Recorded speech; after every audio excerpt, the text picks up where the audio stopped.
Larson, would you rather be a Big Mac or a Filet-O-Fish? I mean, Big Mac's an icon. I don't want to be a Filet-O-Fish. I don't know what that's made out of. Oh, man, if you're a Filet-O-Fish, I'd eat you. You'd eat me. If I were a Big Mac, you'd eat me too. You know what I'd do? I'd put Filet-O-Fish Larson on Big Mac Larson. I'd eat you both. Double Larson, huh?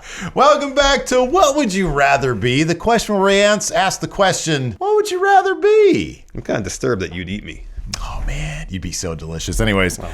Larson, Tony Khan is out there tweeting again, trying to hinder gender. And in response to that, Eric Bischoff, a guy who seems to just enjoy trolling Tony Khan, I guess, because he sees some parallels, being that at a certain point they were both competitors to WWE, I'm assuming is the issue. Yeah. So I thought it'd be fun here on the show today to examine the question, Larson, who would you rather be, Eric Bischoff or Tony Khan? Ooh.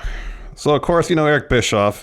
He's famous in the world of wrestling for taking the idea from New Japan to create the NWO. Correct, yeah. And also, to his credit, he brought a lot of cruiserweights over to WCW during Nitro's peak and really expanded the styles of wrestling that were available on American television when it comes to pro wrestling. Other than that, you know, I could take or leave what Eric Bischoff did in the world of pro wrestling. Well, he could claim, I mean, he can rightfully claim that he, in a metric that very much mattered back in the 90s, the ratings. Ratings, yeah. He beat Vince McMahon for a period of, I guess, 83 weeks. That's the name of his podcast. Yeah, and he's been living on that reputation ever since then. Ever since milked that 1999. reputation. I know, he has. Yeah. You know, and I guess to Eric Bischoff's credit, it looks like he's got a nice piece of land in Montana.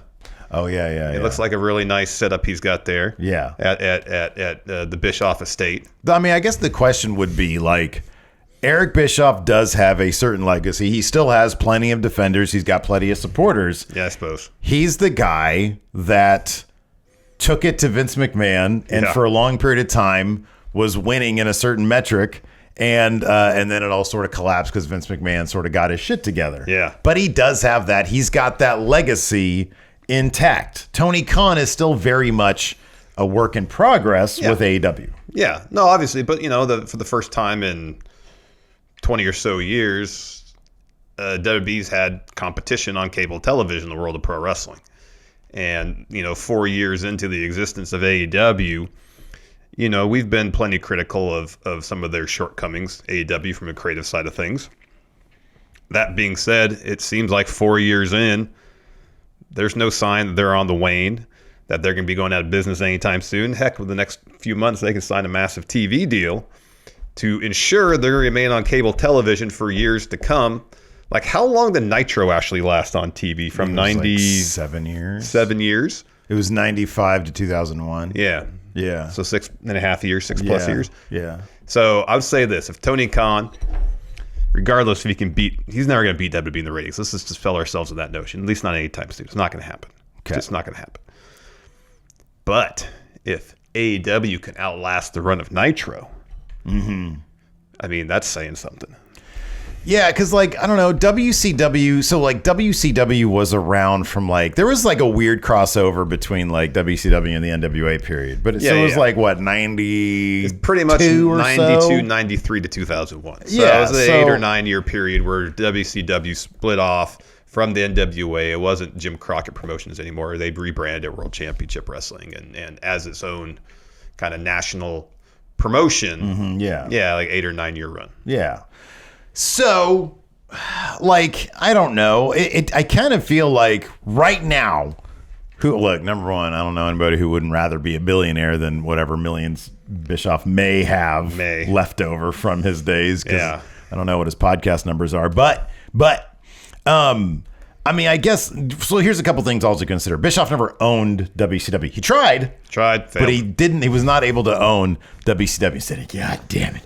It's mine now. Eric Bischoff thumbs up, Eric Bischoff thumbs down. Right? Yeah. Okay. And then he's back better than ever shortly after that. He was also never technically like the booker of WCW. That was like Kevin Sullivan, Kevin Nash, any number of other people, I think. Vince Russo, Ed Ferreira. Right, exactly. So he was sort of, I guess, the executive producer. He oversaw everything. Right, exactly. So I mean, yeah, is it nice in your legacy to say, for this period of time, I beat Vince McMahon, therefore I know about pro wrestling? Or if you're Tony Khan right now, who's the owner, the head booker, he's kind of like the everything guy over there. Yeah, sometimes to the detriment of AEW. In terms of, I guess the question would be kind of, in terms of what your legacy in the world of pro wrestling, in terms of what you would want it to be, I know right now the jury's still out on AEW, but that's sort of the point of the question. One guy has his legacy, which, yes, you can debate it. You can find fault in the man himself and how he presents himself, disingenuous. Yeah. With Eric Bischoff, or with Tony Khan, you're still crafting that legacy, which has plenty of its own accomplishments, but he can't actually ever say, I beat WWE. And probably never will. I don't know. I kind of feel like, dude, wrestling is so cyclical. I'm with you. I kind of feel like they never will, but crazy shit happens in pro wrestling. Yeah, if something happened, and I'm not wishing this on anybody, but if somehow, some way, Triple H disappeared, and that creative mind was no longer there, it would be very quickly if somebody else tried to, let's say HBK was poofed away too, because we know he's doing good stuff in NXT. Then this guy would be tabbed to take over, apparently. My point is, if Nick Khan appointed somebody else who is not up to the job, you would notice the results very quickly, and it doesn't take long for the other guys. I know, but here's the thing: WWE is still the brand name. We're kind of getting sidetracked in the overall conversation, but this to answer your question. I think this is part of the conversation. WWE is still the brand name of professional wrestling. It's going to take a lot. They were in '95 too. I know, but then WCW managed to get Hogan and Savage, which were the two most well-known names probably in the wrestling business at that time, and brought them over to WCW. And people are like, oh, we got to pay attention to this WCW thing. Like, is Tony Khan going to be able to bring over Brock Lesnar or John Cena from WWE? Probably not. Okay, no, but hear me out. If he brought over this guy and didn't really do anything. If Triple H disappeared, if HBK disappeared, right? Dithered away. Yeah. And Nick Khan brought in Jim Yokel, right? Billy Corgan. The Sinister Minister to run WWE, and all of a sudden morale is at like a low point, and people are like, man, this kind of place sucks. I'd rather go to someplace more exciting. And Brian Danielson was able to convince some people, coming over here, let's reload. Yeah, if they were able to change perception that, hey, this is a fun place to be because that place isn't, you would see those fortunes turn tides really quick. Yeah, there's a lot that has to go right for that to happen, though. I'm not disagreeing with that. I'm saying it's happened before. It could happen again. It would take a cataclysm. I'm pessimistic that it's ever going to, like in the next 5 years at AEW, they're in top WWE ratings. Nonetheless. Well, I mean, that's why it's a hypothetical. Like, certain things would have to happen. A lot of things would have to happen. Yeah. Cataclysm. Yes, agreed. The Triple H is not just going to dither out of existence. I agree. No. I'm just saying the fortunes of wrestling can change fairly easily. Maybe the aliens come in 2027. That's when Miami aliens are already here. So if Miami aliens decide they're a really big fan of Triple H and want him to book their promotion, their Miami alien backyard promotion, on the spaceship he goes. Then him and HBK are gone. Yeah, through the space portal to their home planet. So who'd you rather be, Tony Khan or Eric Bischoff? Oh man, the man with the legacy, or the man who's crafting the legacy? Here's another thing too: is again, Tony Khan, for all his faults, he remains relevant in the wrestling world and in the entertainment world. That is true. And the sporting world. Yeah. Something that Eric Bischoff, based on what he says on his podcast and his Twitter activity, is trying desperately to reclaim. There's nothing but truth there, man. So no lies told there. No, in terms of being relevant now, you got to give the advantage to Tony Khan. I agree. I think Eric Bischoff is scratching for relevance. I think Absolutely. So. And all these hot takes he throws out there to get eyeballs. Tepid. Yeah, no, tepid. Sometimes outright cold. Yeah, freezing. He throws out there on his shows or on Twitter. Takes. Yeah, garbage. A lot of that seems like he's just trying any way possible to get eyeballs, ears on his show, and it's, as you mentioned, it feels disingenuous. Mm-hmm, yeah. For a guy who had no problem taking a check from AEW when he showed up on their program. Exactly. So, And then again, Bischoff's got the nice estate there in Montana. Oh, dude, hold on. We cannot start comparing property because nobody's going to beat the billionaire. Probably not. But if you just want a little, cabin out in isolated middle of nowhere in Montana. If you're a billionaire, you can have that, Larson. I know, but I don't know if Tony Khan has. I know. I don't really want to live in the middle of nowhere, anyways. I'm just trying to find something for here and now to give Eric Bischoff an advantage. Oh, it's this, and I think I've already referenced it. The legacy is set. Whether or not you appreciate the legacy is set, and now he can sit back and not have to worry about the heavy lifting. Tony Khan is still the guy on Twitter, sometimes making an ass out of himself. Yeah. And there's a lot of pressure there to succeed. I'll say this. Yeah. If Eric Bischoff was content with his legacy and didn't constantly try to use that to take the high ground when voicing his opinions on the wrestling scene today, which is vastly different than it was 25 years ago. Yeah. And come at it from a perspective of, well, I was successful for 83 weeks, so I know the right way to do things. Yeah. The wrestling world is different now. Way different. Vastly different. Way different. Viewership and ratings is not the only metric that matters. It still matters quite a bit, but it's not the only one. So you can't use that as the end-all, be-all to describe how successful a wrestling company is. Yeah, right. If he just had a podcast where he told some fun stories, like why they brought the giant toilet in, it sold out in 97. What it was like. Don't defend it, which he tries to do. Yeah. Just talk about how it happened. Yeah. Hey, once a week, give us a nice trip down memory lane, some backstage stories that can make us laugh or give us some perspective on the decision-making process.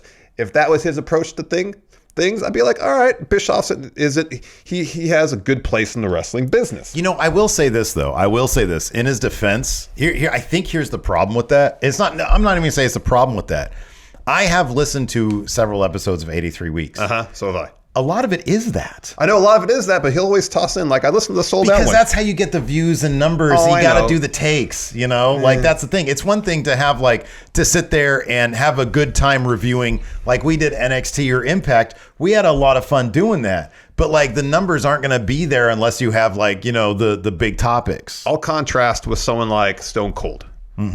His shows are just friendly conversations, and they tell interesting stories and give us interesting insight into the lives and careers of the wrestlers involved in the conversation. It's not a show about hot takes. Yeah, because Stone Cold has Stone Cold money, dude. I know, but also Stone Cold's a good interviewer and tells good stories and knows how to get interesting stories out of his people he has on the show. He's actually a really good host. Yeah, you're absolutely right. You're 1,000% right. But I think the difference is Eric Bischoff's trying to do the hustle. Stone Cold doesn't really need to do the hustle, so he can just have fun podcast. Yeah. Eric Bischoff needs to be better at the hustle then.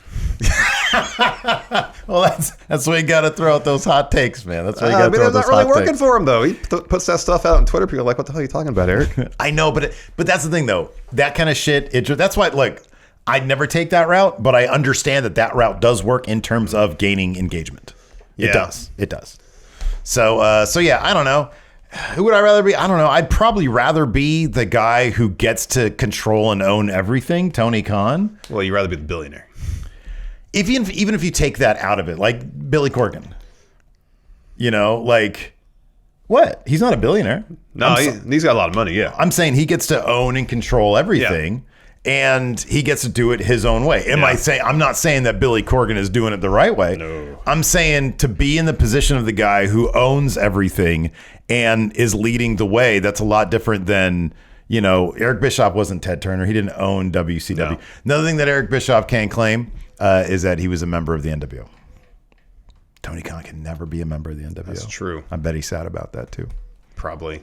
We have some fun. We never really declared who we'd rather be, though. Oh, I just said I'd rather be Tony Khan. Oh, you'd rather be Tony Khan. Yeah, I guess I probably would too. Yeah, right? Yeah. I'm not content to just sort of rest and stare at my land. I enjoy staring at my land. Later on, I'm going to take you and show you my backyard because it looks so good. Oh, yeah. Yeah. And I'm very proud of it. But no, I don't know. I'd rather be the guy mixing it up. I would just dial back on the weird tweets. I'd be a lot more silent on social media. Yeah, that's good advice for just about anybody. But that's sort of where he was always a message board poster guy. I know. That's sort of what he knows. Yeah.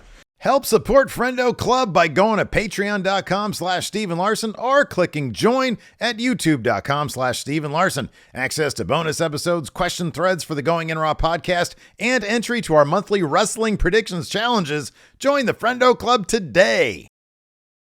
All right, here we go. Asian Murr dropped a bunch of these What Would You Rather Be's on us. All right. So we're going to end with these ones. Well, I have a good one we should end on. Oh, okay. Well, yeah. Okay, good. Here it is. Would you rather be Public Enemy in the APA match or Chronic in the Brothers of Destruction match? Oh, man, that's just... So for those who might not know, those were two matches where a prominent WWE tag team beat up incoming WCW or ECW. Well, Public Enemy was WCW. Yeah. So it was when these tag teams got beat up on. I think I'd rather be in the Brothers of Destruction match. I imagine Kane and Undertaker took it easier on Team Chronic because Taker was just getting pissed off with those guys. Yeah, it was more APA frustration. They beat the shit out of Public Enemy. Yeah, that's a good point. Neither is a good situation. Yeah, it's not like either had longevity in the respective companies. So my understanding is Public Enemy didn't want to do the match as was laid out, and APA was like, our fine, we're just beat the shit out of you. Yeah. Whereas the Brothers of Destruction Chronic match just sucked. Yeah, Chronic, they were just blowing spots according to like Undertaker. Yeah, something like that. And so there's just frustration. Yeah, so I'd rather be Chronic. Yeah. Let's see here. Next up, who'd you rather be? Akira Tozawa as ninja character or the Backlash Zombie?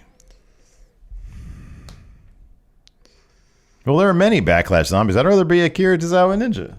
You got to do some funny comedy stuff. Well, then, you do that, and now look what Tozawa's doing. He's doing fun stuff. Oh, you don't get to be Tozawa now. There's no roadmap ahead. You only have to be Ninja. Understanding that Vince McMahon's in charge, and I have no idea down the road that I'm going to be in the American or the Alpha Academy. Alpha Academy. Yeah. Yeah, I'd still rather be Tozawa because at least you're on TV. Exactly. You're getting pretty good money there. The Oddities or the Headbangers? Oh, Headbangers. I'd rather be the Oddities. They were super over. The Headbangers, I don't think they were ever over. Yeah, but they were tag champs at least. They look cooler. I'll give them that. Yeah.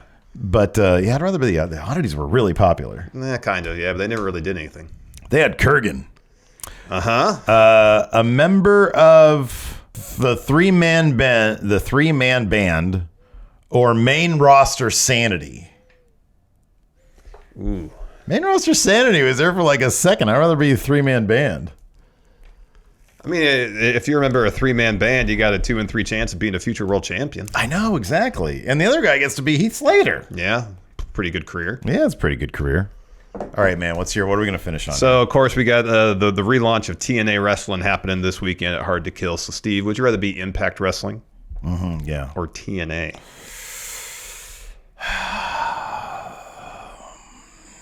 I mean, I don't know what case could be made for Impact Wrestling. Impact Wrestling came back to prominence after being sort of just buried in the dirt. And then they ended up rebranding it to TNA. But TNA, they're the ones who were getting, I don't know what it was, 2 million viewerships on Spike TV. They were responsible for, some pretty revolutionary X Division wrestling. Some pretty big names came from TNA. I don't see any situation in which I wouldn't want to be TNA. I know they developed a bit of a clownish reputation at times, but by the time like Hogan came around, they were Impact Wrestling, weren't they? No, they're still TNA. Were they? I remember they had a Big Blue Impact Wrestling, but maybe that was still just their TV show. Yeah, I don't know, but everything Deadlock loves TNA. So I want to be TNA. All right, I've never heard Deadlock say I love Impact Wrestling. Just I love TNA. So yeah, you mentioned the stigma that kind of arose around TNA because despite all they did well, there was a lot of stuff that was garbage. Yeah, right. And they got a reputation for being not a terribly well run company. Yeah. As TNA. And maybe, some of that crossed over to Impact Wrestling. But you got to give credit to Scott D'Amore for rehabilitating the Impact/TNA name, the enterprise of Impact/TNA Wrestling. And that is the one thing I would put in Impact Wrestling's favor is they took a brand that several times where it seemed like Impact TNA is going to go out of business, or just how could they stick around, you know? So some clarification here. I did look this up. It was during the Hogan era that they changed. It was May of 2011. Oh, all right. The name changed. So it about was like 9 years into the okay. Yeah. So that's the one thing I give credit for Impact Wrestling is Scott D'Amore over the span of 3 years, taking a brand that was kind of seen as kind of dog shit, doo-doo, and bringing it back to prominence, mostly thanks to Honor No More. Yeah, of course. Got to give credit where credit's due. Honor No More. Yeah. So much so that they feel like we can go back to the TNA name and the nostalgia associated with that to launch our company forward. You can say, well, that's the strength of the TNA name, but they wouldn't have been to this point if not Scott D'Amore rehabilitated Impact Wrestling to such an extent. Good point. So who would you rather be in the end? TNA. The answer is TNA. Anyways, hey, drop us some who would you rather be or what would you rather be's in the comments below. Hit that like, hit that thumbs up, hit that subscribe, hit that all that stuff. All the that. buttons. Just hit it. All the buttons. Hit it. All the buttons. What would you rather be, a subscribe or a like? Oh, subscribe. Gotta be a subscribe. Yeah.